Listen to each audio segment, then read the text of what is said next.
Hi there, Steve Malcolm here from the Farmer's Accountant, Single Touch Payroll. Are you ready? You'll need to be by 1 July if you employ 1 to 20 people. The bigger employers have been at it now for a year. So what is Single Touch Payroll? It's payroll information that's reported to the ATO on a real-time basis. In other words, you pay your employees, you report to the ATO at the same time. It involves employers using specific software to electronically report wages payments every time wages payments are made.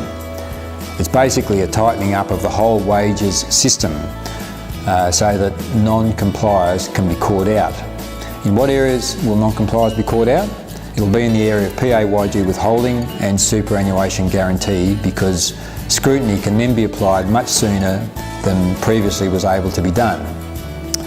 So what does this mean for the employer? Well, you're going to have to get set up with the appropriate software in order to report this information to the ATO. There are no forms like you have with the BAS for just filling in the boxes. It needs to be reported with special software which can communicate with the ATO small business reporting.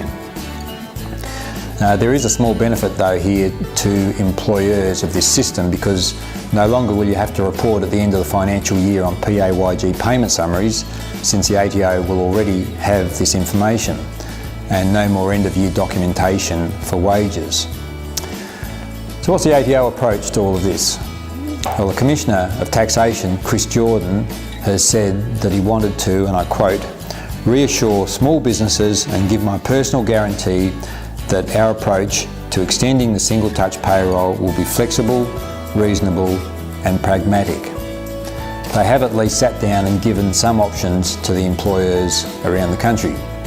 So here are the various changes that the ATO have announced to assist employers with less than 20 employees to make the transition to single touch payroll. I'll call it STP from here on. Firstly, there will be no penalties for errors or late reports in year one. However, the ATO have followed this up by saying employers who have not demonstrated good compliance behaviour or who do not make a genuine attempt to comply should not expect a lenient approach from the ATO. Secondly, employers with 5 to 19 employees regarded as small employers will have an automatic 3-month deferral, which means that they can start reporting any time from 1 July 2019 to 30th of September 2019. Thirdly, employers with 1 to 4 employees, called micro-employers, may use a registered tax agent, of whom we are one, to report on a quarterly basis rather than each time a pay run is done for the first 2 years. It applies only to businesses who employ 1 to 4 employees for the whole year, so it will not apply to many businesses because it's easy to exceed 4 employees for the year. Fourthly, if you don't have an internet connection, you can apply for an exemption from STP. Fifthly, there are low-cost and no-cost STP solutions available if you Google low-cost STP solutions and then go to the ATO website. This will bring up a list of programs that the ATO have listed as approved providers.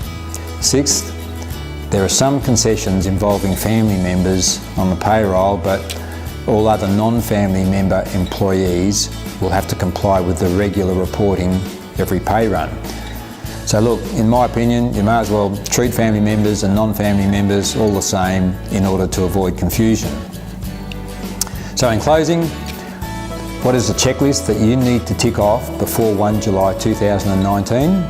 Firstly, determine how the STP reports will be lodged with the ATO. You can either report directly from your STP-enabled payroll software, or use a third party such as your tax agent or us to do this. Secondly, choose your options for implementing STP. For instance, small employers, 5 to 19 employees, can start reporting at any time from 1 July 2019 to 30th of September 2019, unless a deferral or exemption is granted. Also, if you're a micro-employer, that's 1 to 4 employees, you can choose to lodge STP reports quarterly until 30th of June 2021 through a registered tax agent or BAS agent, subject to a deferral or exemption being granted. And thirdly, communicate with your employees regarding the changes to advise them of the ATO reporting every pay run and no PAYG payment summaries at the end of the year.